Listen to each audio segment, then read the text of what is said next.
Welcome to MMC news. Sir, మీరు town అభివృద్ధికి అన్ని వార్డులు తిరిగి సమస్యలు తెలుసుకుంటున్నారు.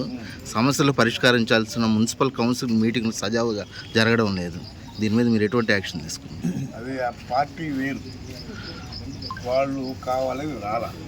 ఎందుకంటే వాళ్ళు మీటింగ్ పెట్టి సమస్యలు అడిగితే పరిష్కార మార్గం ఉంది.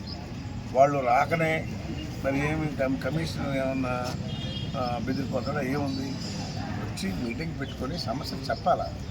చెప్పకుండా వాళ్ళు మేము రామంటే దానికి ఎవరేం చేస్తారు? వాళ్ళ నాయకుడు ఆ విధంగా డైరెక్ట్ ఇస్తున్నాడు. ఎందుకంటే ఆయనకు కూడా అనుభవం లేదు. ఎప్పుడు కూడా ఒక సమస్య ఉందంటే ఆఫీసులో మీటింగ్లో అడగాల, ఆ పని చేసుకోవాలి. అంతేగాని మీటింగ్ పెట్టుకుని ఉంటూ కాదు.